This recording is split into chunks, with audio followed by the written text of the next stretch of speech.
Let's pack to go home. After so many days నేను ఇంటికి వెళ్తున్నాను.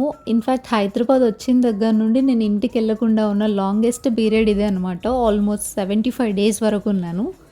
So yeah! చాలామంది మంత్స్ ఉంటారు. బట్ నాకు ఇదే లాంగెస్ట్ పీరియడ్ అనమాట యాజ్ ఆఫ్ నౌ. అండ్ ఇంకా గోల్డ్ కాయిన్ కొన్నాం కదా మనం 10 గ్రామ్స్‌ది, అది ఇంటికి తీసుకెళ్తున్నాను. అలాగే పట్టీలు తీసుకున్నాను లాస్ట్ టైం, ఇంకా అవి కూడా ఇంటికి తీసుకెళ్తున్నాను. ఈ హాఫ్ సారీ నేను ఇక్కడ ఏదైనా అకేషన్‌కి వేసుకుందాం అని అనుకున్నాను, కానీ ఇప్పటివరకు దాన్ని అసలు యూజ్ చేయలేదు.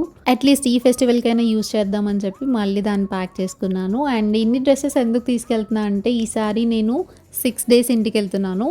ఆల్మోస్ట్ నేను 2 మంత్స్ నుండి లీవ్స్ తీసుకోలేదు కాబట్టి ఈసారి ఒక 3 లీవ్స్ తీసుకున్నాను. 2 వీక్ ఆఫ్స్ ఉన్నాయి అండ్ ఇంకొక లీవ్ యాడ్ ఆన్ అనమాట. సో 6 డేస్ ఇంటికి వస్తున్నాను. అండ్ మా ఇంట్లో వాళ్ళందరికీ సీతాఫలం అంటే చాలా ఇష్టం. యాక్చువల్లీ నేను ఒక 5 కేజెస్ అలా తీసుకెళ్దామని అనుకున్నాను, కానీ ఇంకా నేను మోయలేను కదా, అందుకోసం అని చెప్పి 2 కేజెస్ తీసుకున్నాను ఆఫీస్ నుండి వస్తూ. అన్నీ సర్దగా ఇవి 2 మిగిలాయి. ఇవి మనం తిందామని చెప్పి పక్కన పెట్టేశాను. అండ్ ఈ డబ్బాలో మా మమ్మీ లాస్ట్ టైం చక్రాలు తీసుకొచ్చారు, అవి నేను తినలేదు. ఇంకా కొన్ని మిగిలితే పక్కన పెట్టేసి అందులో సీతాఫలం పెట్టేశాను.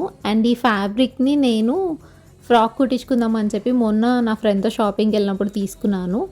అండ్ అక్కడ ఈ బ్యాంగిల్స్, ఈ బ్లాక్ బీడ్స్ నచ్చితే తీసుకున్నాను ఇంట్లో వాళ్ళ కోసం అని చెప్పి. సో అవి కూడా సర్దేశాను. అండ్ ఎక్కడికెళ్ళినా మెడిసిన్ అయితే మస్ట్ కదా, సో అవి కూడా బ్యాగ్‌లో పెట్టేసి చార్జర్ అవన్నీ పెట్టేశాను. అండ్ దెన్ బ్యాగ్ బరువు చూస్తే చాలా బరువు ఉంది. 2 కేజెస్కే ఇంత బరువు ఉంది. ఇంకా 5 కేజెస్ తీసుకుంటే ఏమైపోయేదాన్నో నేను. ఈ సారీ నేను లాస్ట్ టైం షాపింగ్కి వెళ్ళినప్పుడు తీసుకున్నాను. అరౌండ్ 1100 పడింది. బట్ నాకు కలర్ కాంబినేషన్ చాలా నచ్చింది. ఇప్పటికైతే ప్యాకింగ్ అయిపోయింది. జర్నీ ఎలా అయిందో నెక్స్ట్ వీడియోలో పోస్ట్ చేస్తా. Until then stay tuned.